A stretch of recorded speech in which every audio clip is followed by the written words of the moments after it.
क्या तुम जानते हो कि दुश्मन के नेता को उनके बेस से कैसे उठाना है? सील टीम तुम्हें इसका जवाब देती है। सबसे पहले पत्रकार का भेष धारण करके दुश्मन के नेता के पास जाना है और जब वह बेखबर हो उसे बेहोश कर देना है। फिर नीचे की रिसीविंग टीम से मिलकर उसे पैक करके ले जाना है। बदकिस्मती से नीचे एक और गश्ती नाव आ गई। अब कुछ नहीं किया जा सकता। आखिरकार नीचे के दुश्मनों को निपटाया। एक और तेज नाव आ रही है। एक आरपीजी ने बगल की दीवार को सीधे हिट किया। मार्क गिरने ही वाला था, लेकिन कप्तान ने उसे पकड़ लिया और ऊपर खींच लिया। कुछ लोग मजबूरन किले लौटे, लेकिन उन्हें वहां एक T-72 टैंक खड़ा है। कप्तान के पास एक पागल सा विचार आया। टैंक सीधे दीवार को तोड़ते हुए बाहर निकला। ये तोप का बैरल सच में मजबूत है। एक आरपीजी टैंक के लिए बस खुजली करने जैसा था। टैंक ने तोप का मुंह मोड़कर टैंक पर पड़े तेल मिट्टी को एक ही गोले में खत्म कर दिया।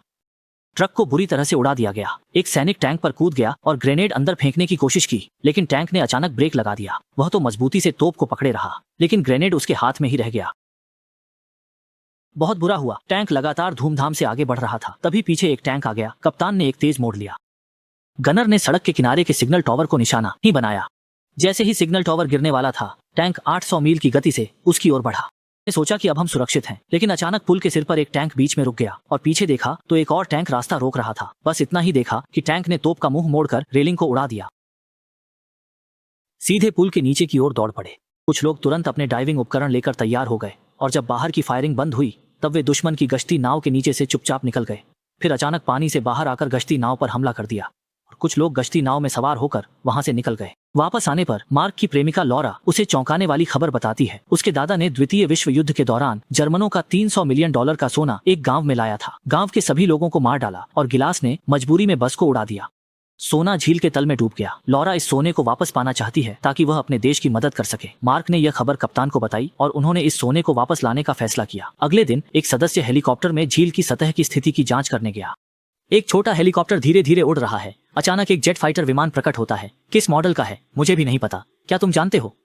हेलीकॉप्टर ने लड़ाकू विमान को सफलतापूर्वक हराया और झील के किनारे की स्थिति को लगभग स्पष्ट कर लिया। इसके बाद टीम ने सभी आवश्यक उपकरण तैयार कर ली। दुर्भाग्यवश कमांडर ने उन्हें सूचित किया कि 36 घंटे बाद उन्हें एक परिवहन विमान के साथ दूसरे बेस पर मिशन पर जाना है, जबकि सोने को हासिल करने में कम से कम 3 दिन लगेंगे। कोई उपाय नहीं था। योजना को रद्द करना पड़ा। रात में शराब पीते समय छोटे काले को अचानक एक उपाय सूझा। पानी के नीचे एक विशाल घजोंग है। अगर वे घजोंग के अंदर हवा भर दें तो वे पानी के नीचे बिना रुके काम कर सकते हैं और कुछ घंटों में काम पूरा कर सकते हैं। बात को टालने का कोई मतलब नहीं। उन्होंने तुरंत काम शुरू कर दिया। पहले उन्होंने लॉरा से कहा कि वह तैयार किए गए उपकरणों को झील के किनारे ले जाए। फिर वे परिवहन विमान से झील की सतह पर कूद गए। झील के तल पर पहुंचकर उन्होंने पहले घजोंग में हवा भर दी, फिर दीवारों को तोड़ना शुरू किया।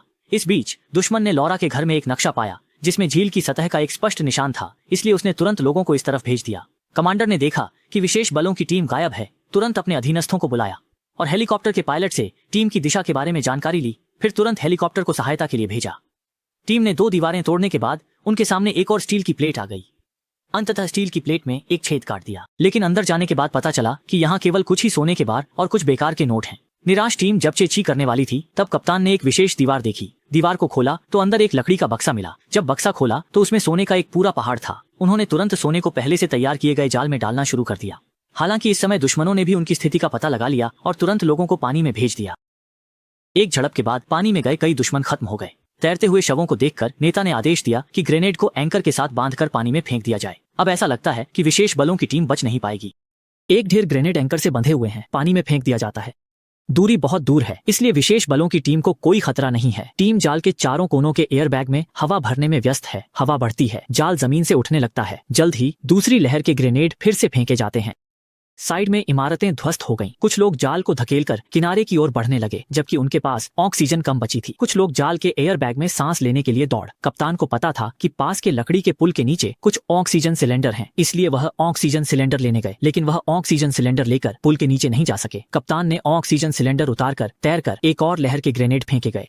इमारतें ढह गईं। लौटकर कप्तान ने ऑक्सीजन सिलेंडर खोला और हवा भरने लगा। एयरबैग सोने के साथ धीरे ऊपर उठने लगा और वे पानी की सतह पर पहुंच गए। तभी दुश्मन ने भी उन्हें देख लिया। नेता आरपीजी निकालता है और कप्तान पर गोली चलाता है, लेकिन दूरी इतनी है कि निशाना लगाना असंभव था। सब लोग निराश हुए, लेकिन अचानक असल में बचाव हेलीकॉप्टर पहुंच गया और दुश्मन की नाव चंद सेकंड में बर्बाद हो गई। सब लोग बच गए। हेलीकॉप्टर ने रस्सी नीचे गिराई और सोने को लटकाया। कुछ लोग जाल को पकड़कर बेस पर वापस ले जाया गया। पुरस्कार समारोह में अधिकारी ने कहा कि उन्होंने 100.5 करोड़ का सोना वापस लाया, जबकि यह सोना वास्तव में 3 करोड़ से ज्यादा का था। जब कुछ लोग हैरान थे तभी उन्हें ऑफिस बुलाया गया और नेता ने उन्हें हर एक को एक चेक दिया। कुछ लोग खुश हो गए, चेक पर नंबर देख चौंक गए। 3,964 रुपए मिले, जबकि लॉरा के पास लगभग 1.5 करोड़ थे। सबको तुरंत समझ गए कि अधिकारी का इरादा क्या था। उन्होंने अपनी हिस्सेदारी भी लॉरा को दे दी। अब लॉरा आखिरकार इन पैसों के साथ अपने देश के पुनर्निर्माण में मदद कर सकती है।